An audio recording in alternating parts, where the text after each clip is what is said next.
In December of 2018, I decided that on January 1st, 2019, I was going to launch a custom cookie bakery out of my kitchen under Oregon's cottage food law. And the first thing I did before a website, before a logo, before I even fully nailed down my menu, was call a friend who knew photography and ask her to come teach me how to actually capture my own work. That decision, more than almost anything else, is the reason this business exists 8 years later. So today, I want to tell you the whole story of that one afternoon because it is still, to this day, the marketing strategy I lean on more than any other. I don't talk about it much because it doesn't sound like a strategy. It sounds like a hobby, but it is the thing that has quietly driven more orders than anything else I've ever done. Here's the setup. I was starting small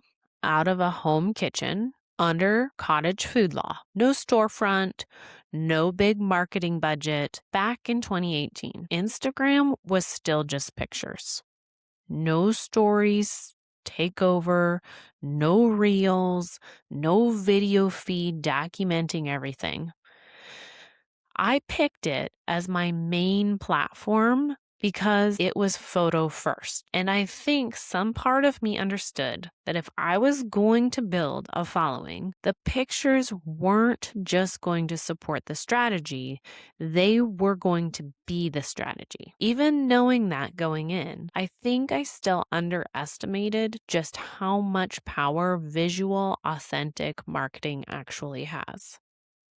So before anything else, I called my childhood friend Audrey. She's done photography as a side business on and off for years. And I asked her to just come over and show me how to shoot my own work. I honestly can't tell you specifically any one thing she said that day because it's been too long.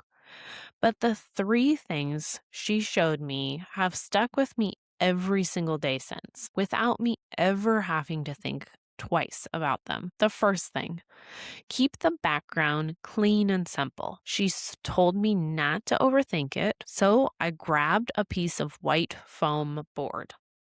I bought it at Walmart. It's less than $5, and I still keep one in my kitchen to this day.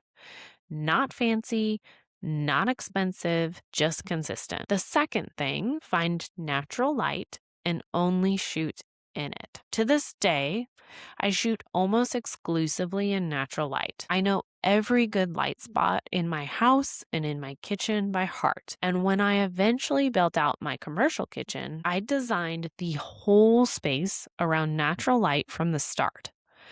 That wasn't a decorating choice. That was a marketing decision made years before I even needed the space. The third thing, a good raw shot will always serve you better than an over-edited one. She told me that flat out, and I believed her. And to this day, I do minimal editing. Most of my work stays close to exactly how the camera saw it. Now, none of this was instant. In the beginning, I was running a mental checklist every single time, remembering which setting to adjust, wondering why a shot came out wrong, going back and fixing it after the fact. Over time, that checklist just disappeared. I stopped thinking about the mechanics and started just seeing the shot. That's what practice does with any art form, cookie decorating included. The more you do it, the less you have to think about it.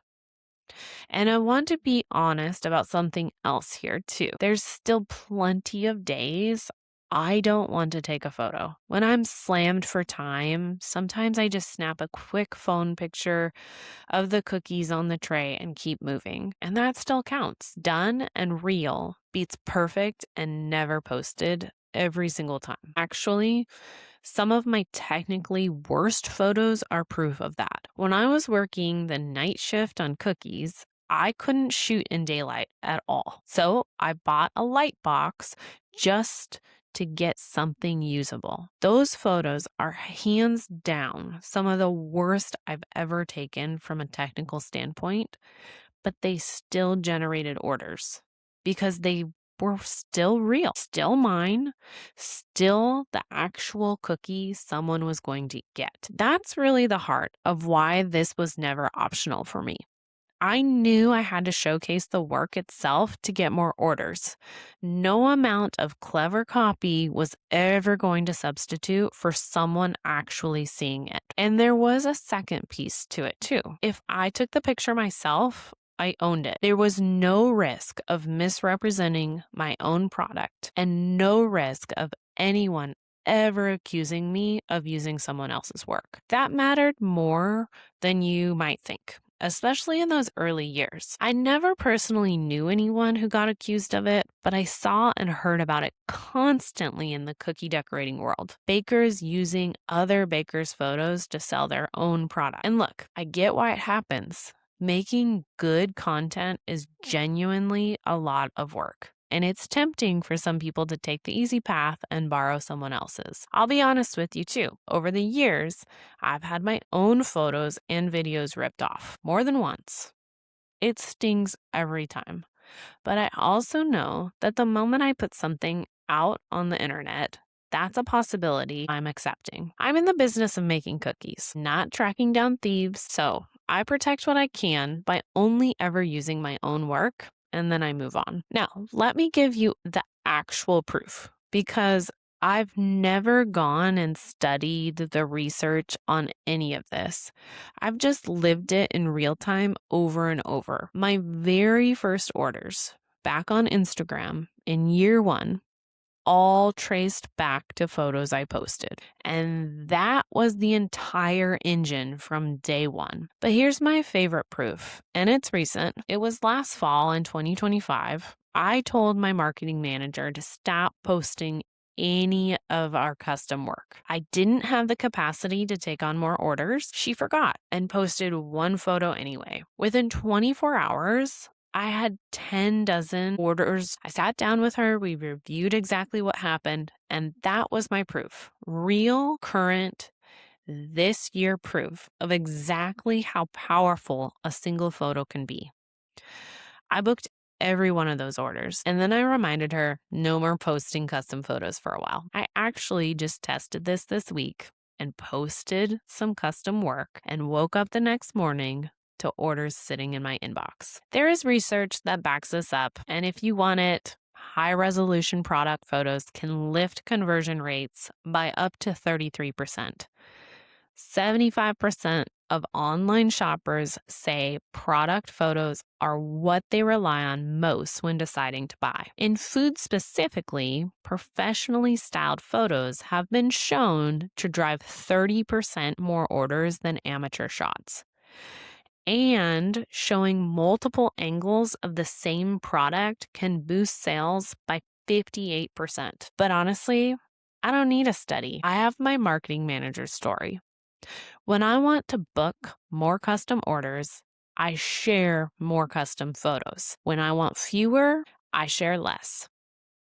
That is my strategy. Here's where all of this lands today. Daily habits built over years mean I am never short on content. Right now, my camera roll sits at 53,589 items. In the very earliest days, I had to photograph absolutely everything I made because I didn't have a library built up yet, and I needed anything I could get. I don't do that anymore. But the one habit that stuck and that I've never broken is photographing every single custom cookie set I have ever made. No exceptions. The habit that started out of necessity in year one is still the habit running this business in year 8. It just runs on autopilot now. So if you're just getting started, here's the honest first step. No fluff. Know what you actually have. Are you shooting on your phone? Do you have a digital camera sitting in the drawer that you've never learned to use? Gather what you've got. Pick one product, put it against a plain background, and find the best natural light you can. Usually near a window with indirect light. Here in Hood River, I always look for north-facing windows first. That's it. That's step one. Everything past that, the system, the daily habits, the workflow that gets you to 53,000 photos without ever burning out, that's what I'm teaching start to finish in 1 hour. If you're ready to stop guessing at your camera and actually build a repeatable way to capture your own work, join me for Camera Ready, a baker's guide to photographing and filming your product. It's free. It's live, 1 hour, Friday, August 7th at 2 p.m. Pacific. The link is in the show notes. I would love to see you there.